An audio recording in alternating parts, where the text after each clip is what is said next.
Okay, so today we're going to show you how to do a flyer on Canva. It's super simple. You're going to go to canva.com. That's CANVA.com. And from there you can decide to choose create your design or customize your size.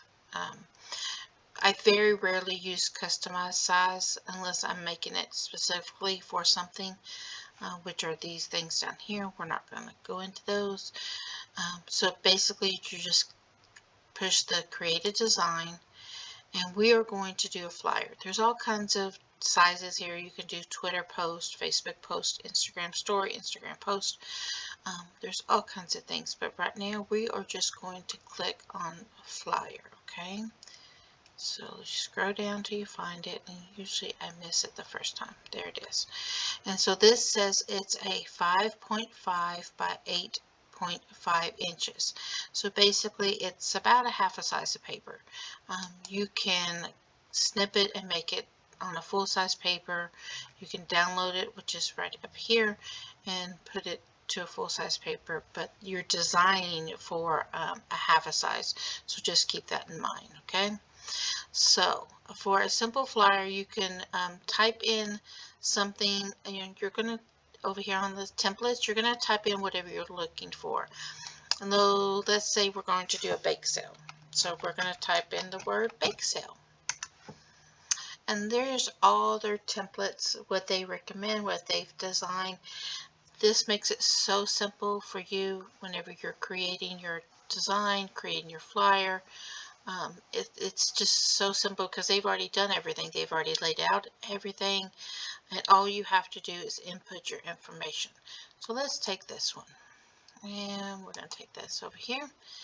So let's say we're going to do a bake sale, and for argument purposes we're going to say it's our Pee Wee football team. So it's the Giants football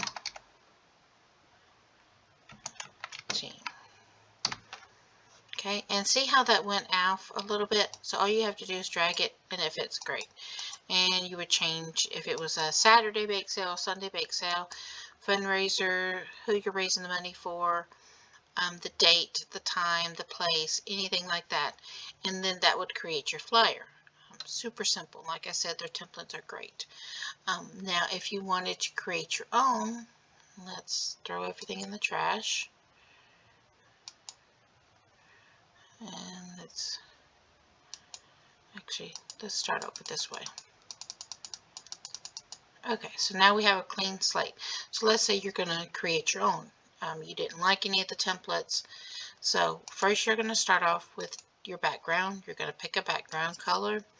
If that's not the exact color you want, you can go in and adjust it however you want for your liking. Okay, and then from there you're going to need the text, and we put a text box there.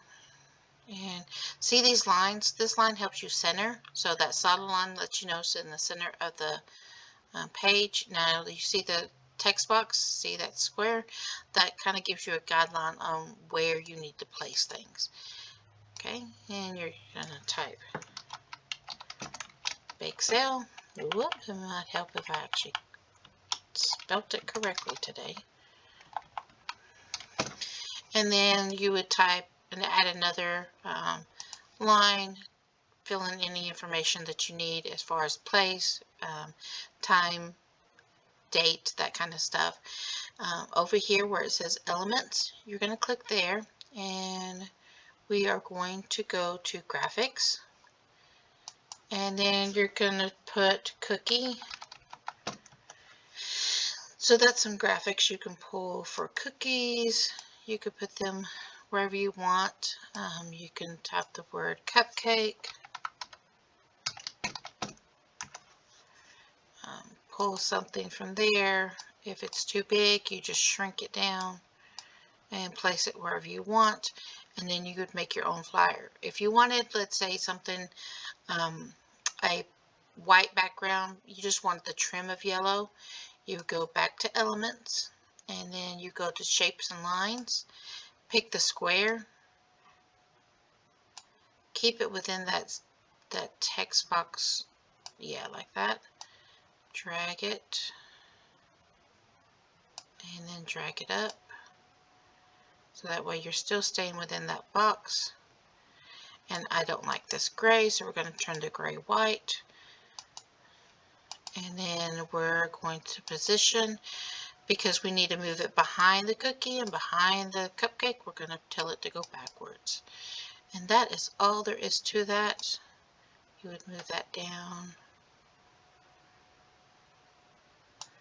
And then you would just continue to fill in your information accordingly, okay?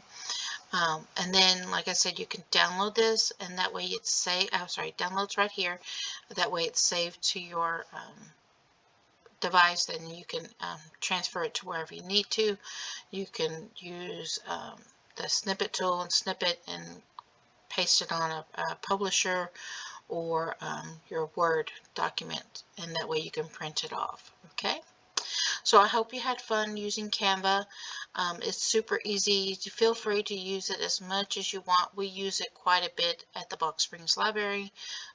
We use it for a lot of our Facebook posts or flyers or posters, that kind of thing. So just play around with it. You're not going to do any harm with it.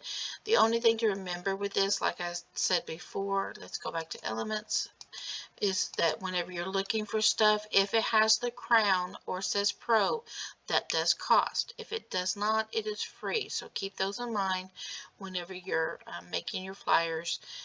If you don't want to spend anything, Canva is totally free, and you can make your flyers totally for free.